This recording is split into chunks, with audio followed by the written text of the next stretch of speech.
નમસ્કાર મિત્રો, હું હરીશ વેકરિયા. સ્વાગત છે તમારું મારા નવા વિડીયોમાં. આજે આપણે વાત કરીશું એક એવી સમસ્યા વિશે જેનો સામનો ઘણા લોકો રોજ કરે છે. એ છે પેટ સાફ ન થવું. મિત્રો, પેટ સાફ ન રહે તો આખો દિવસ મન ચીડચીડિયો રહે, થાક લાગે, માથામાં ભાર લાગે અને શરીરમાં ઉર્જા રહેતી જ નથી. એટલે જ પેટ સાફ રાખવું ખૂબ જ જરૂરી છે.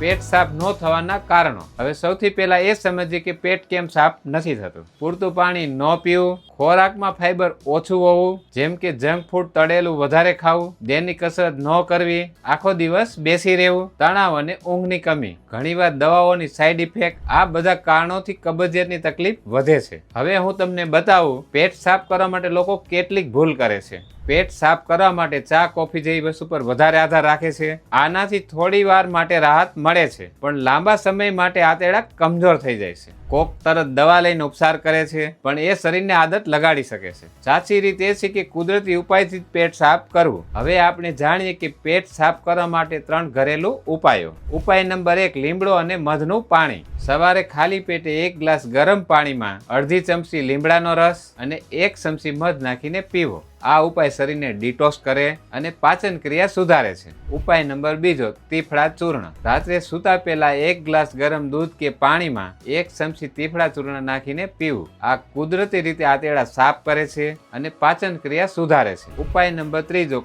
ફાઈબર વાળો ખોરાક. તમારા દૈનિક ખોરાકમાં પોપૈયું, સફરજન, છાશ અને સલાડનો સમાવેશ કરો. આ બધું ફાઈબરથી ભરપૂર છે, જે પેટ સાફ રાખવામાં મદદરૂપ થાય છે. હવે તમને હું થોડી એક્સ્ટ્રા ટીપ બતાવું. રોજ ઓછામાં ઓછા 8-10 ગ્લાસ પાણી પીવો. દૈનિક 30 મિનિટ ચાલવું કે કસરત કરવી. રાત્રે 8 વાગ્યા પહેલા જમી લેવું. આ નાના બદલાવ પેટને હંમેશા હળવું રાખશે. તો મિત્રો, આજે આપણે શીખ્યા કે પેટ સાફ કેમ નથી થતું, લોકો કઈ ભૂલો કરે છે અને પેટ સાફ રાખવાના સરળ 3 ઘરેલું ઉપાયો. જો તમને આ વિડીયો ઉપયોગી લાગ્યો હોય તો લાઈક કરો, શેર કરો અને સબસ્ક્રાઇબ કરવાનું ભૂલશો નહીં. તો ચાલો મળીએ નવા વિડીયોમાં.